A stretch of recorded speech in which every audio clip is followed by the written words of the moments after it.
Hey, all you Arizona lovers. This is the Finding Arizona podcast. I'm your host, Jose. And I'm your producer, Brittany.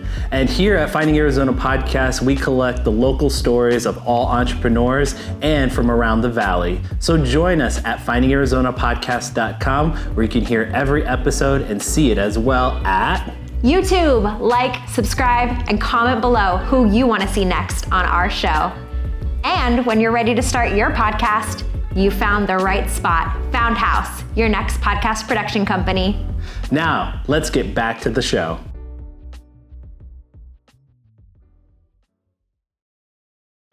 Score big with SeatGeek. Whether it's concerts, sports, or live events, SeatGeek has you covered. Use code FindingArizona to get a fantastic $20 discount on your SeatGeek tickets. Catch your favorite live events hassle-free with extra savings. Visit SeatGeek.com and make every experience unforgettable.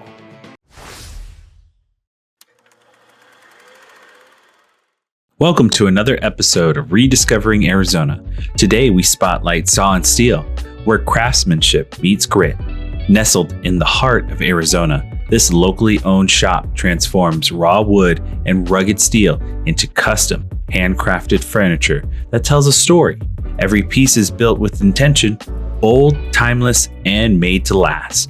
Whether it's a dining table or a statement piece, Saw and Steel is redefining what it means to build with heart and with hands. Welcome back, everybody, to the Finding Arizona podcast. I'm your host, Jose, and as always, we bring in fantastic guests every week. You may recognize this fella if you're a super fan and have been with us since the early episodes. Ladies and gentlemen, from Saw and Steel, I'd love to introduce my friend, my just true, we share a lot of things. So it's there's a lot of entrepreneurship that goes back and forth this way on top of family dynamics and stuff like that we always get into. So ladies and gentlemen, my good buddy, Marty. Welcome, Marty. Thank you so much. I appreciate you having me. Absolutely. I think, so just to give a refresher for those of you who don't know, and I mean, you see it all the time. This sign was created and this was an envision by myself. I made a SketchUp model and I said to Marty when we first interviewed, I was like, I've got an idea for a sign.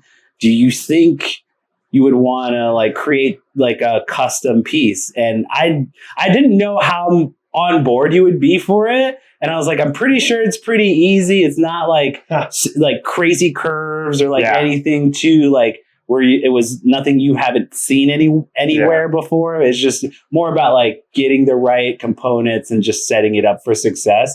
And you knocked it out of the park. Thanks, I get comments on this all the time. Yeah, that would have been a long. That would have been probably 8 or 9 years ago. 8 or 9 years ago. Yep. It's been a while. And this will be the 10th year. Okay. So yes, you're absolutely right. 8 or 9 years ago, this thing came into my life and it's never left. And I treat it like a child. I know. And of course I brought light bulbs for you guys today. I brought the wrong size. Oh, no, you're fine.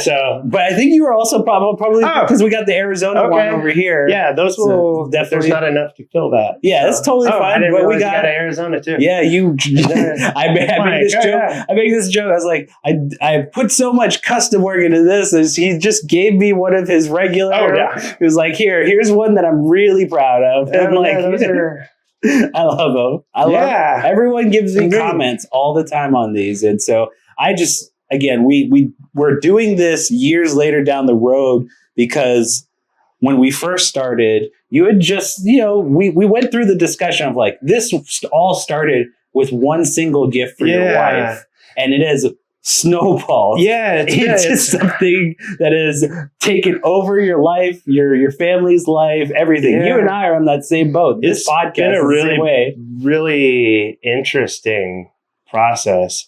So I think probably the biggest difference since early on is really just early on, it was really still living in this hobby. Yeah. And so no one really, everybody always talks about, oh, it's my dream to do this as a job, their hobby. And no one really talks about what happens when your hobby becomes your full-time job. Mm-hmm. And so at some point you realize I no longer have a hobby. Yeah. And so, it just, what the business looks like today is so much different than what it used to. Yeah. And so it's just really been an interesting growth process, and having to find myself in that. Yeah, really, absolutely. and so it's been kind of a story of like how I became a maker, really. Yeah. You go and you make stuff and you have fun doing it, but no one really prepares you. What does it look like to run a manufacturing business? Yeah. Most people don't get into this because they want to run a manufacturing business. They want to make this art, or they like doing this thing. It brings them joy and happiness, or it's a family. Yeah. It's kind of like this passed down generational thing. Then a lot of them already have history with it, and they already kind of know the ins and outs and can kind of fill in and just take over and essentially smoothly take over the reins of things. So now that you have been through it and just you've kind of went through the growing pains essentially. Yeah. I mean, it's been, we started out in our garage, and so kind of we've gone through a couple of evolution cycles and growth. And so we started out in our garage. We were there for maybe a year. Yeah. And then my wife essentially kicked me out. She's like, get out of here. No one wants a metal shop in their home. All the scraps. Everything smells like steel. Yeah. It has a unique smell that's not the most awesome. But even metal shavings, if you have kids, stuff like that. Gotta be careful. And so we are on now our third location. Nice. And so right now we're in 5,000 square feet of space. So about, I don't know, the majority of it is for production. And then we have 1,000 feet up in front that is essentially an unopened gallery at this point. And so it's just all of the work that no one else really sees. And so it's kind of the culmination of what happens when your hobby takes over as the full-time job. And so, during this time I started my own hobby again, and so doing other stuff, art and we can kind of get into it. So I make lots of other stuff and paintings and sell fine art type of stuff now. And it's really great because now I myself have started to expand. So this is where we're at. We're at the point of you went through the growing pains, and now we're expanding into, we've honed in on the finer, the processes. And now that we've honed in on the processes, we can now okay, here are some cool ideas that I had that were on the back burner, but I want to try and see if this will work out as well. And that's where we're at too, because we've been doing this for almost a decade, and we have other ideas, or at least I did and do and still have creative outlets that I want to pursue. Yeah. And now I get to do that because we have crafted ourselves into a place where the back end stuff really is taken care of. And now we can pursue really more of our ideas and be a little bit more free with our endeavors. Yeah. And so, so I would say throughout that growth, there's been a bunch of major hiccups that we've survived. A pandemic. And so the year before, adding kids. The year before the pandemic, I had my fourth kid. Yeah. And I was carrying her down the stairs and I broke my back. And so she was 9 months old. And so that was the first, and so I fractured L1, L2, T3, T4. This is, the reality of a small business owner. I missed 2 days of work only throughout the entire process. And I had a rolling chair in the shop, and I pushed myself around on a rolling chair, kind of instructed people what to do.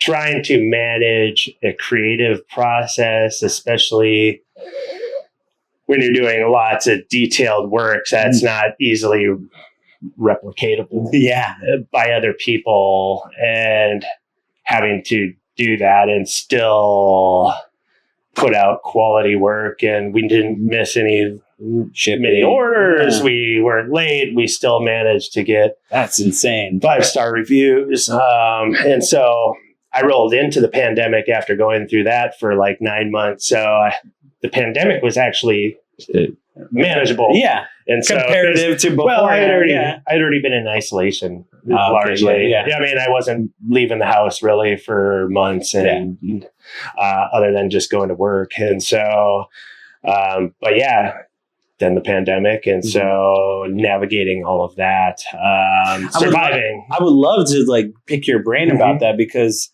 essentially, you know, we talk about it affecting everyone on different scales.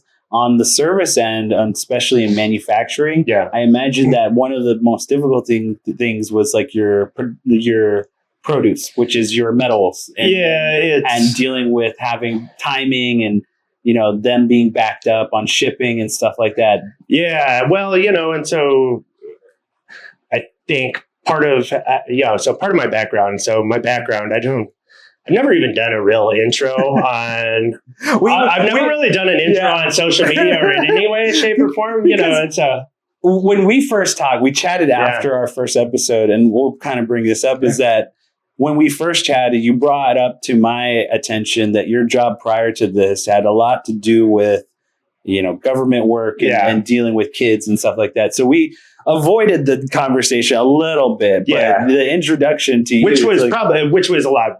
Which at the time was going to be me directing it out of that, because I was still early on. I was still navigating that, you know, and the balance of the two. I ended up in this career because I was looking for an out with my other one. When I met my wife, I was a government contractor, and so my background is in forensic psychology. Yeah. And so, and I specialized in credibility assessment. So interview, interrogation, polygraph, had a private practice, here working sex crimes in Arizona, like Superior Court, Supreme Court. Yeah. And so was serving on a couple of boards internationally at that point. And so involved in lots of really weird stuff. And so everything, you know, and so I was looking for a way out, even though I wasn't really looking.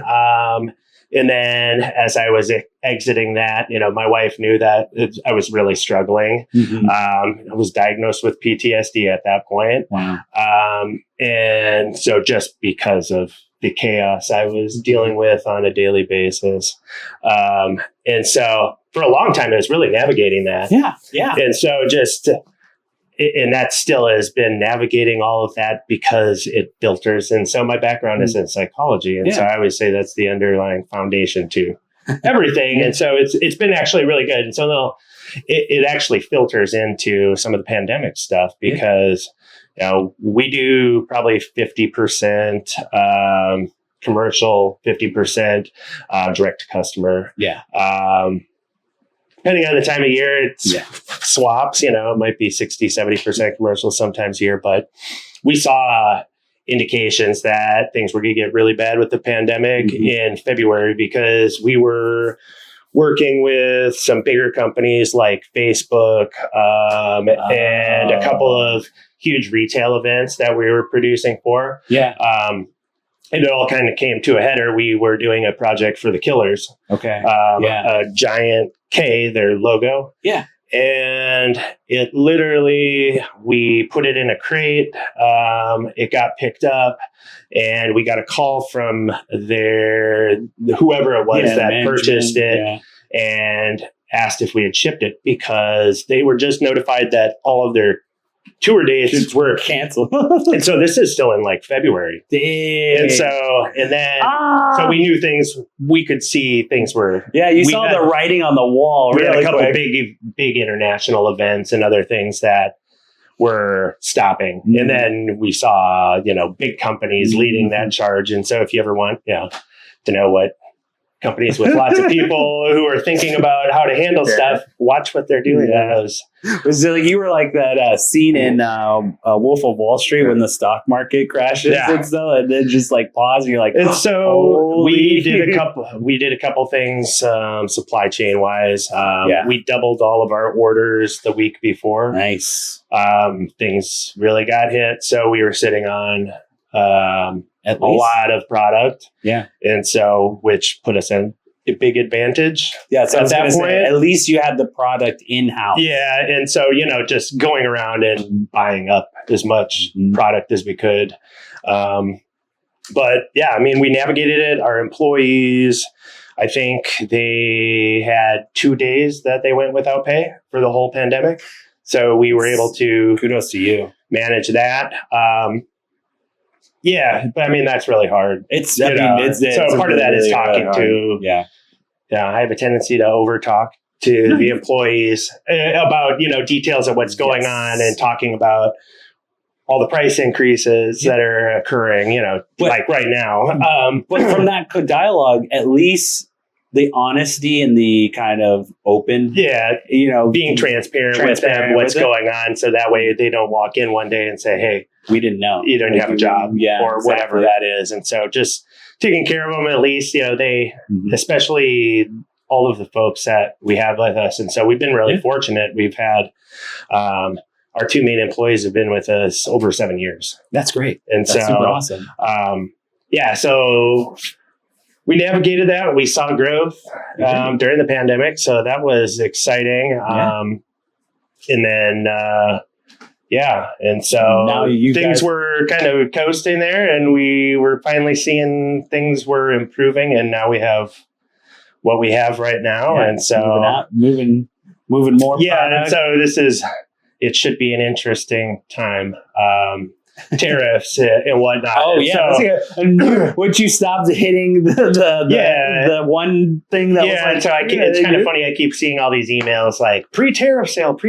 I'm like, guys, tariffs already hit. Yeah. And so we've had, so this is kind of like navigating it's just more difficulty. And so, but managing that, how do we manage it when we see some of our consumable stuff double in price overnight? Getting emails from our suppliers saying, "Hey, sorry to let you know, but we have 175% tariff on these things that are sitting at port right now, and we've essentially doubled the cost of your product." And so, and if you made it through the pandemic, you're probably, as a company, you're probably already pretty fit and probably running a skeleton crew to some extent. You're an efficient business at that point, because that's part of the way businesses survive. You have to be pretty tough physically, mentally, and to navigate it. Yeah.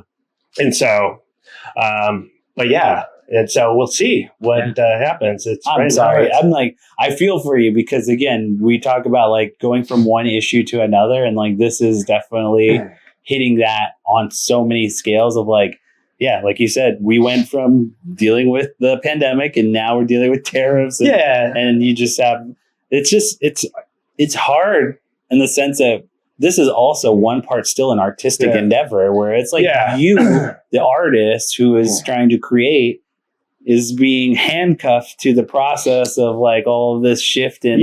Well, I mean, and so through the growth process, some of that changes anyway. I just sent a text to my salesperson yesterday, and I laughed. I'm like, we are so far from just making something for my wife. Yeah. We're itemizing, we're working on releasing a new product. And so like itemizing it, how many can we produce in a single day? And so breaking it down, what is the actual cost of this? If we produce 10, 25 or 100, what's the cost of zip ties? How many, grommets do we use in each product, and how many light bulbs, how many sockets, and what is the cost of all of those things, factoring shipping in, and so, it's just a very different, other than like, dude, my wife's really going to like this. This is pretty awesome. And so that's where it's, it's the stuff that pays the bills now looks like that. Yeah. The stuff that doesn't pay the bills is like, learning to do like rusting stuff, that's true. Weird processes and getting to play around. Like, it's like being a kid. And so it's hard to set aside that time for creative purposes anymore, because it's selfish. I'm what feeds the company, but at the same time, it is selfish that I'm working on something that's not helping pay That's how I feel too. the sometimes. employees, and so when we're really slow, is it selfish of me to be working on these other things, even though that's a mental health component also, and so. That's how I feel sometimes too, where it's like I'm thinking about other creative, podcasts, or like, oh, I had an idea that it's like, oh, we could do something cool like this. And I'm like, well, I don't know the processes. I have to learn a new skill set, and that takes away from doing all of this. And so it's like you said, I feed the system by being a product of that system, but I also feel bad in taking away from not producing. Yeah. And I feel for you, like on that scale of wanting to create new things so that you can also keep feeding the people who work with you. And it's a double-edged sword, because you kind of have to go back and forth between the two. But, I think you, of all people, get it, where it's like, your dialogue with your customers and with your employees is a big factor in that, because at least you're honest and open about what the achievable is and what the goals are. And let's be realistic. I love everything that you produce. And if we're going to keep doing that, and we want to keep doing that, there's certain elements that we can't give up. And so, you become smarter about things.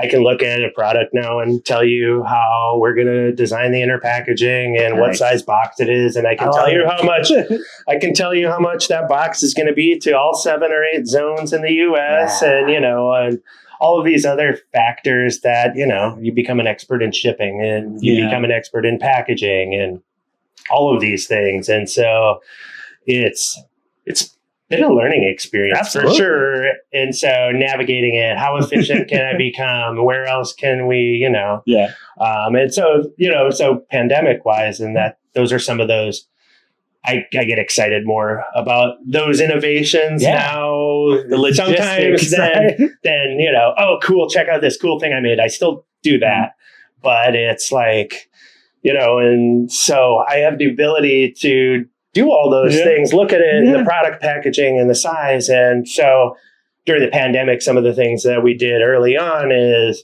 we reduced the number of boxes that we were buying. And we did that by me redesigning several products. Nice. So we made an inch bigger or 2 inches smaller so they could fit in the same box as something else. And so instead of buying 50 boxes, we buy a whole pallet of boxes and reduce the price. And so now we, and so little things like that, the ability to see the whole process from front to end. And so I'm able to design a product, but and able to, navigate the contract with UPS. And so I still enjoy doing all of those things. And I still am in the shop, because that's where I like to be. I want to draw context to this. This is the same level of, because I want to say it's bringing a level of maturity to your business where it's like you're in a big boy now, where it's like you get more joy of the logistics and perfecting it and getting joy of we brought numbers tighter and more reasonable. And this is I like getting socks rather than and it's really funny. And so it's this collision of, and so I talk a lot about the transition between am I a manufacturer or am I an artist? And I can't really wear the same hat. I can't wear both of those hats at the same time, because so I've kind of had this in the last couple of years. Okay, I'm an artist. Finally, after all of these years, I'm an artist. And even though, when I messaged you, or you messaged me the end of last year about AZ Foothills, and I went on there and I'm like, I'm nominated again for Best Artist of the Valley, 7 years in a row. And and I'm kind of oh man, these are popularity contests. And that's fine. That's fine, but I'm one of those people that has a tendency, if I've done something worthy of highlighting an award or something, give it to me. And it's not about all high and mighty or anything. I just don't want to have to try to fight for a popularity contest. Yeah. Let me do that by telling, I can tell you, I sold millions of dollars of my work, and I have work in all of these locations and major corporations, all these celebrities, and so I finally came around. I've kind of been coming around to this.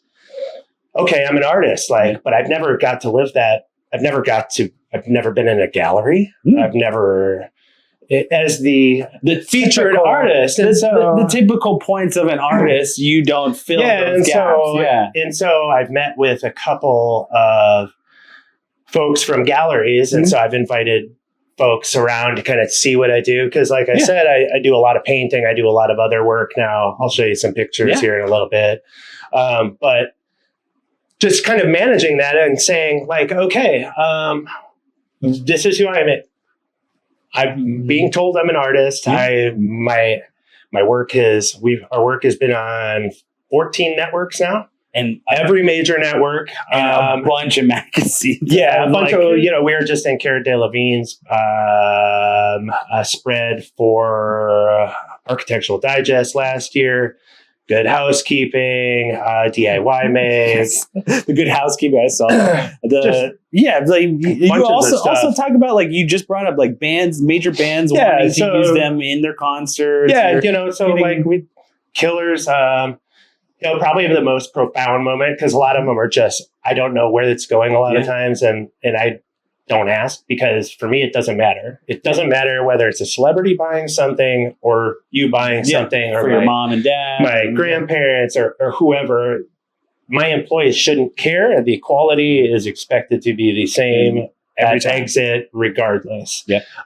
It doesn't matter, that there's somebody more important. And so you end up finding yourself in lots of really cool situations as a result of that. And so that's kind of how so I've been working on tying in my background in with my current. And so my background being credibility assessment, I can tell you what it looks to run a credible company. We have 2,500 reviews, and only 10 of those are under 5 stars. Wow. And so mean what you say what you mean. And so as a result, people buy from you differently. Absolutely. You retain customers without the work. You already put the work in. You meet or exceed their expectations. And so learning how that filters into it, and what do the reviews really tell you about a company? And so learning that process at this point, we have this solid 5-star review, but at the same time, I bet the company that has 4.3 stars is making more money because they don't spend as much money on customer satisfaction. Yeah, they do a great job, because you're going to go to any restaurant that says 4.2, 4.3. Yeah, you're going to say, it's doing good. Yeah, but they're not a 5.0. What does it take to get to that 4.3 or 4.2 to the 5.0? Yes. And there's economic things to consider in there. Yes. And so, but I still do it. It's a moral and ethical thing. If I can do, I should do this good of job every time. If I say that I'm going to ship this product on this date, that is my goal is usually the day before. Yeah. And so we'll build in a cushion, because, things like UPS don't guarantee any packages since the pandemic. Yeah. They don't guarantee anything on time other than next day. And so in order to continue getting 5 stars, even with rush orders, we build an extra day in. Yeah, that's great. To manage that, what happens if there's a mistake? I function really well under pressure, and I'll work overnight. But what does that look like? And it's about being credible, that the customer, they don't have to question it. And so that's... Yeah. And so I did a presentation for an art group, and this last spring, and they were asking, how have you got to be on all these networks? And a lot of that is because we're willing to work harder, and we're willing to take orders that other people aren't. And I'm confident, and we won't agree to things that I'm not confident we can handle and manage. And so that means, we get reviews, got to review some from somebody on one of the Netflix set designers said, we contacted 5 companies, all said they couldn't do it. They took our order. We got it early, and it was beyond our expectations, the quality and whatnot. And so things like that, you become a preferred vendor. Yeah. And so it's great. When you're under stress, when you're having to do something, if a director is telling you, oh, yeah, we're going to change this. Yeah. When can you get this? Productions hold up. And so, so lots of stuff like that. Yeah. And so it's been really, so using that background and, coming from this mentality, like it's important to be credible. Yeah. Like it has an economic value. Yes, it does. And so no one goes to the store or no one goes to the restaurant that has 1 star. Yeah. Why? Because everybody's telling you what it's like. Yeah. You don't have to go there. The expectations already built in. And so it's also a lot of work. Yeah. And consistency, so making sure. And having to be honest with customers sometimes when it sucks, like, hey, is there any way we can ship this out a day after we knew you should? Yeah. We said this day. But, sometimes it's I have a family event. Yeah, exactly. I get it. I get it. If it's okay or handling it, and if it's not okay, I understand that. Mm-hmm. We'll ship it 2-day now. Yeah. Instead of shipping it ground. We're managing it. As you've developed your skill sets and just become a little bit more prevalent in the idea of being an artist, I wonder from your perspective and just kind of like understanding what needs to be or what are the little things that'll help you, the type of box, the type of size, dimensioning, all these things. Does that ever impede you or slow you down because you are micromanaging yourself of No, I have a pretty quick thought process. Okay. And so I can navigate it pretty quick. Yeah. Okay. That's perfect. Yeah. I wasn't sure if you were getting bogged down in your artistic endeavors. No, not usually stuff like that. And it's bigger, more detailed stuff. Okay. How do we manage a product? Yeah. That customers want, but we can't get it to a price where they're willing to buy it. Got it. And so it's a good example. I'm in the next couple of days, I'm going to be posting. I've been making Longhorns. Oh, cool. They're marquees, but they're big. They're they're 6-7 feet wide. And so and I've just been making them one at a time, and I make them for myself. And so a lot of stuff I end up making for myself, and it just sits in the front, and I get to enjoy it. But the problem is, the box for that, if I pay for it, ends up being just the box is $30. I probably have $50 of packaging in it. And to ship a box that is that big, it's going to be in the $200 to $250 range. Yeah. So before I ever price it, I have to factor that $300 of that is shipping. Yeah. And I don't think, I have this huge issue with free shipping mentality because I think it's something that is pushed by a lot of things, but I think it's been precipitated by multi-billion-dollar corporations because free shipping isn't free and it's not equitable. Yeah. And so the shipping that you pay isn't the same shipping I pay, and it isn't the shipping that Amazon pays because everybody has a different structure and their price to ship that item is the same. And so customers don't see that, though. And I don't think a lot of people always understand that, how much of a difference in pricing there is between companies. And so you can have a product that's the exact same price, but I might be looking like I'm competing, but I have so much more money invested in that shipping. Yeah. The other aspect of it is the environmental factor of you don't know the conscientious decision of the 7-day versus the 2-day and what that means for not only the product, but what you're doing as far as someone who's working to deliver it to you versus, and also the different elements to ship it to you, whether it be train, plane, vehicle, all that stuff. Yeah. Navigating it has been, and so we fill a couple thousand orders a year and we ship to 13 countries and trying to get everything from this size to, this size. this stuff, and so we'll fill like, we do a couple half trailers a year. And so we make lots of big letters these days and for rental companies and stuff. And we'll ship numerous pallets at one time. And so how do you get that versus that? What's the cheapest? Yeah. And how do you do things? And how do you manage those prices and the little idiosyncrasies? And shipping is like this amazing thing that I really wish I didn't know as much about as I do. But the more you know about it, the more you can manage it. You should start a YouTube page where it's just like you getting excited for shipping. Well, yeah. And so like, I can tell you, like, I could put this in a box. If somebody bought 2 of these, I could put this one in a box and I put the other one in a box. If I ship both of those, they're going to be like $13.95 each to ship. If I tape them together, those 2 boxes, which you're technically not supposed to do probably, the price will go up to like $13.97. I've doubled the amount of volume. Oh, really? And I've just dropped all of that price off. Yeah. That's crazy. But there's little things like that. And so I'll give my shipping person multiple different numbers because I can package things in multiple different boxes.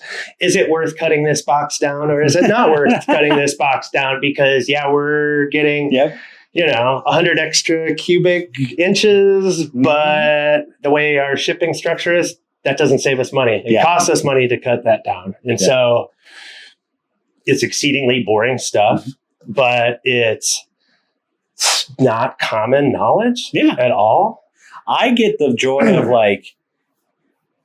the joy for me, it's like you break it down to like, hey, look, this is our normal box. I can save us so much money by doing just this, rotating it and putting it together. And to me, when you see that price point change in real time where it's like, hey, look, and then you'll see like a lower third graphic, basically say, you save blah, blah, blah. And I'm like, perfect. Make that into a show, package it, call it Marty's Chips. And so, but there's so much value in it. Yeah, absolutely.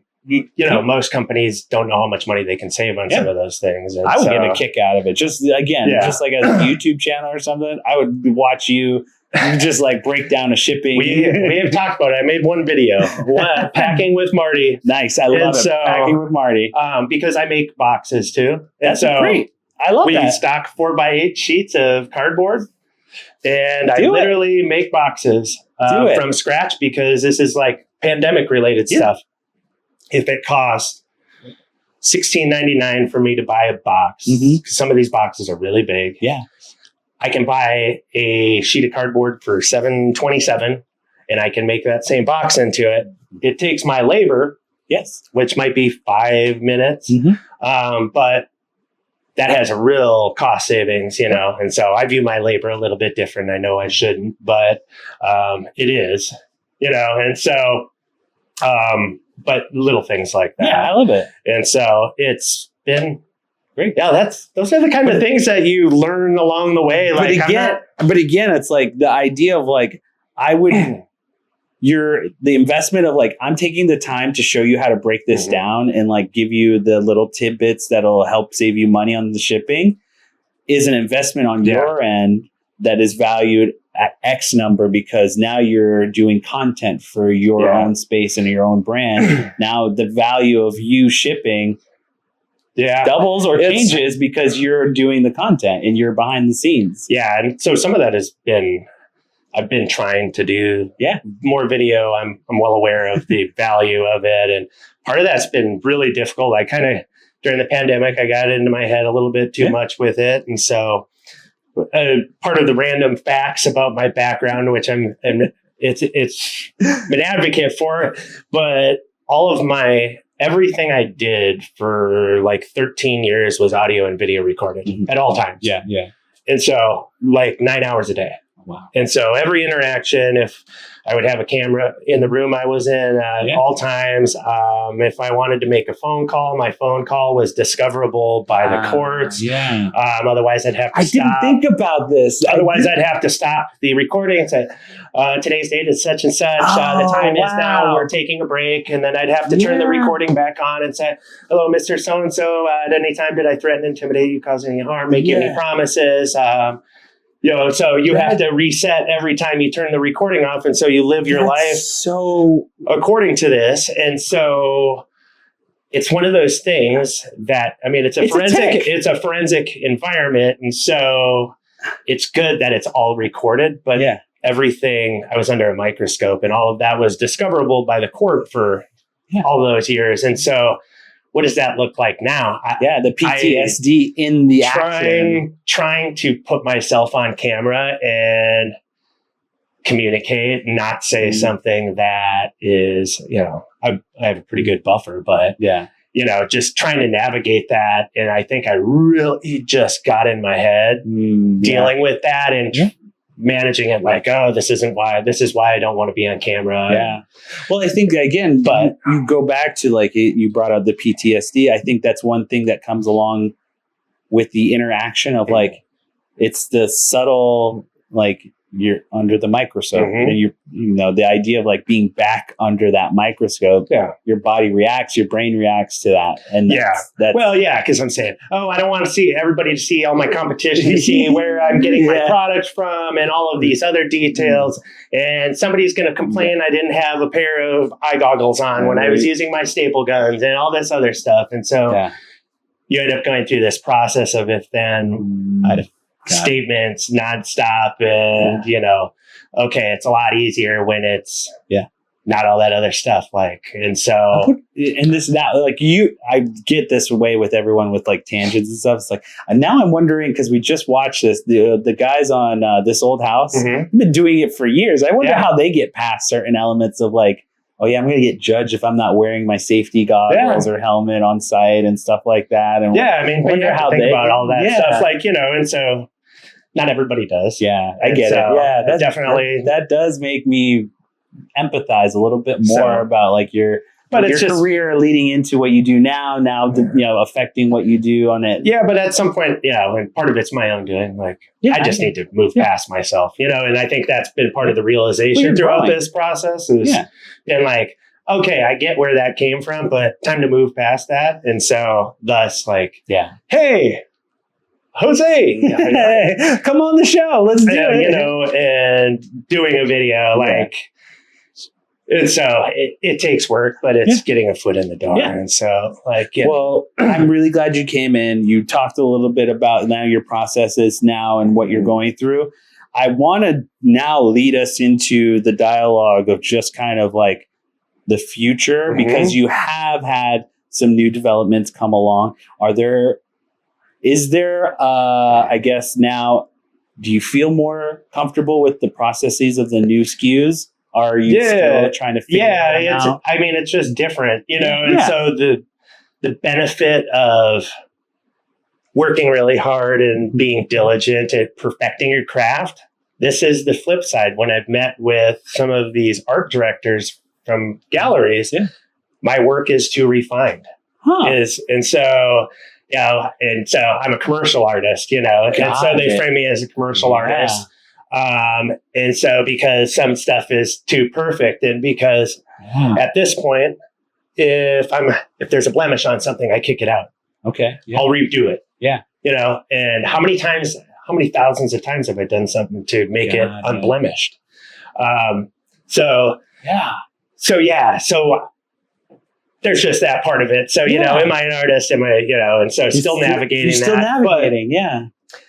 Ultimately, we've got a couple different products. We've got one big product that is just, I'm hoping to release it tomorrow. We have been working with a partner in the UK. Okay. And so I've been kind of in the process of pitching in the last year. Perfect. So making lots of cold calls like, hey, we're using your product for this and our product. Are you interested in partnering? Yeah. And so I've had a lot of these conversations. And so right now we're getting ready to release some, which will be super exciting. It's a marquee. So it's lights. It'll be kind of geared towards the music industry. So that's really exciting. Bringing back some other stuff that we haven't done in a while. Yeah. I got a few questions I need to ask, because I'm still watching your social media, and I'm curious. I need answers question. One, the Christmas Story leg. Oh, the leg lamp. Is it in the gallery? That is in there. Is that forever yours? Until I'm ready to sell it. Until somebody. So things like that usually sit in the front of the shop. And it's got to be like 6 or 8 feet. It's 6 foot tall. 6 foot? Yeah.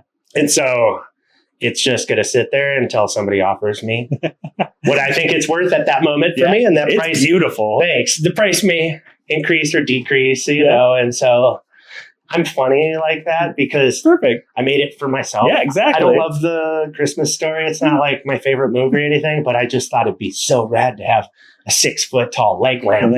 Dude, it's hilarious. I love it. I have a 6 foot tall cowboy boot sitting in the front right now. Perfect. That is in process. Sweet. But yeah, and so I kind of hoard that stuff. And so if somebody comes in and somebody's asking about it, you know, sometimes it's not for sale yet. Yeah. Sometimes it make me an offer. Yeah. The last one has to do with, because you brought this up of like, you don't really know, it doesn't matter to you where it goes. But when you see, and it's sometimes hard not to know where it's going to go because you did Go Jags for the Jacksonville Jaguars. So it's kind of hard not to be like, I don't know where this is going. It says Go Jags. Well, no, there are some. There's some that are like completely obvious. There are some that I've worked with the creative teams. Yeah, okay. You know, so I've worked with creative teams from a lot of big companies now, which has been really cool. You know, and so like working with the event team at the Jaguars. Sweet.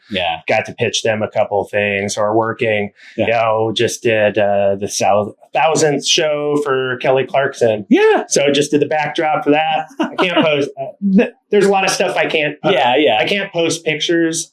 Can use it for professional purposes. For sure. Or there's lots of ones. Yeah. So the people like I tell you about today, there's lots that we have NDAs for. So I bet. Some people are really like, you know, I bring it up because again, it's on your social media, and sometimes my brain just like, you just want to ask 1,000 questions. Sometimes you know, you're like, this is really like it's really cool, and I'll text my wife and I'll be like, dude, we're doing something for this, and she'll be like, can we post it? And I'll say no, and she'll be like, well, then who cares? It doesn't matter. She's like, you're not going to post it anyway. I don't post very often. But I guess kind of my other thing is I'm still like, you know, this has been my second full career. And so I'm still really kind of navigating how to combine the two. And so they've kind of been coming together full circle now, which has been really interesting. And so I started doing some consulting. Oh, cool. And so, which has been really weird. I've consulted as an Etsy expert. Okay. And so didn't know there was such a thing. And I've been working with some investment firms. They have questions. And so I have been talking with some of these investment. It's been a couple occasions now, and they have. Are they talking to you about? They have. Well, yeah, they have clients who are looking to make large investments. In Etsy or whatnot, and want like, and so we basically only sold on Etsy ever, and so we've achieved all this just through Etsy. Got it. And so you know, my marketing budget outside of Etsy is like nil, and so. It's interesting for some of these folks. Yeah. So I mean, Etsy's been know how to navigate it, know what its weaknesses are. And so they're looking for what do I foresee happening? Your take on the... they have my resume. And so I have a background in actuarial risk prediction and human behavior prediction. So they know that you know the dialogue and can... Yeah. And so, I mean, I have really weird stuff, you know, and so in the credibility assessment and going through this and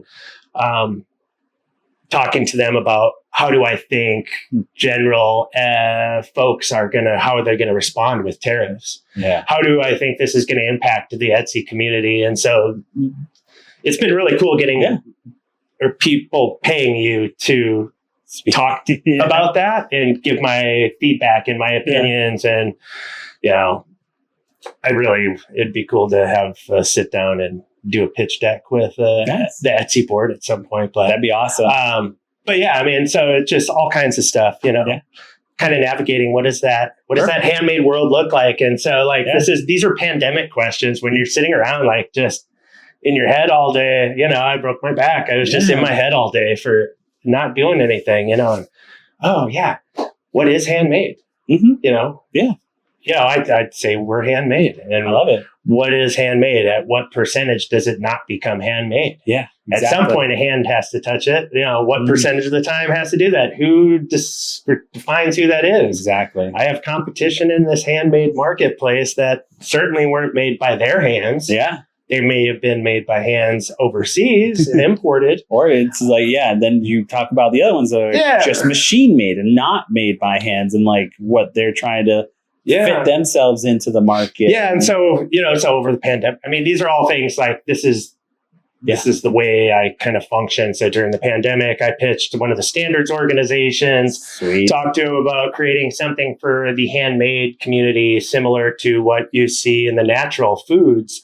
And so what does it mean to be organic? Right. Yeah. And so for a long time, they didn't have the specialty label and people were just saying they're organic. I have lots of competition that say they're handmade. Yeah. They're not anywhere near. No. And, and so how do we categorize that? Yeah. And where is the voice for handmade, for makers? And so what does that really look like? And rolling that into what's happening right now. And there's this big push for manufacturing in America, right? Which I'm going to tell you, manufacturing is tough. It is not fun. It's dirty. I'm not sure why.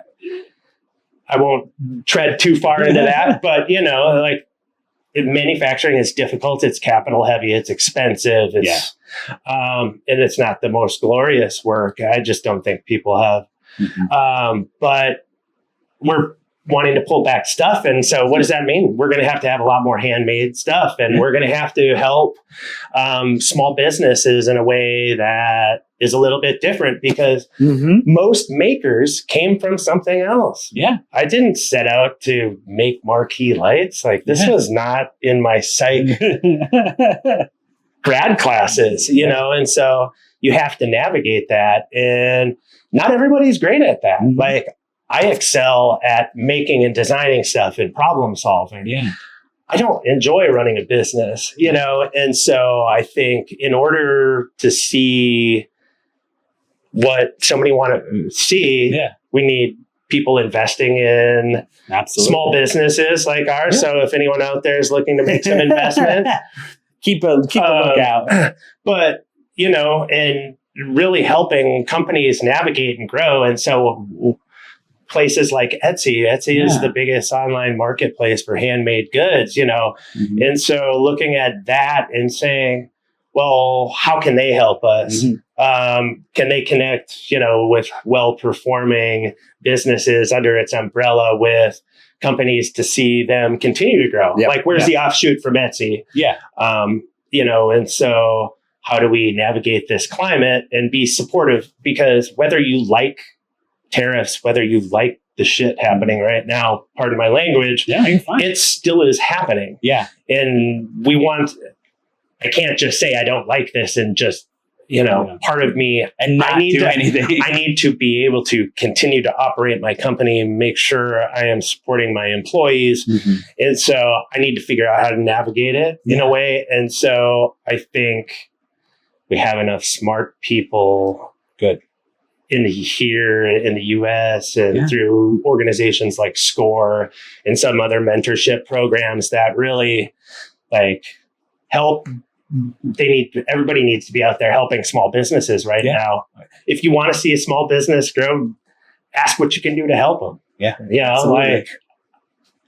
It's how it is. I mean, this is everything has to do with capital. And and at the end of the day, that's why I do the last question, which is give us a little bit of what our listeners can do to help you, and you're bringing that forward, and that to me is what I can do to provide for the people who come in through is one, giving knowledge to who's behind the process, but also giving them an opportunity to say, hey, look, we always need help and we're always needing capital. So please, whatever you can do to help us out, let's make that happen. And that's always going to be the kind of goal set for this podcast. But I really do appreciate, again, everything that I have been been through with you. is always been smoothish sailing of like, we haven't had any big hiccups, but I've seen you like, you've been through the hard growing pains of like going from your garage and, moving along. So it's like, I understand and empathize because I have seen it firsthand from your, you doing you. And I just want you to know, it's like, I'm here for you, man. I'm a cheerleader. I'm an advocate for you because you do, again, you put it out there. You do great work, consistent work all the time. And it doesn't matter who's the person buying it. It always is going to be great, consistent, solid work from you and your team. Appreciate it. Yeah, absolutely. So we reached the end of our conversation. Right. Thank you for the update. Yeah. If there's anything that I missed out, please go ahead and let us know. But before you go, the floor is yours to promote. Let everyone know where they can find you online. Yeah, Saw & Steel on Etsy at sawandsteel.etsy.com. Social media, Instagram or Facebook, Saw & Steel. Custom work too. I'm just letting you know. It's always good. And before we go, you can hear every episode of our podcast at findingarizonapodcast.com. Social media wise, Finding Arizona Podcast. And last but not least, we always say kisses, hugs, and belly rubs to our four-legged friends. And we will see you next time.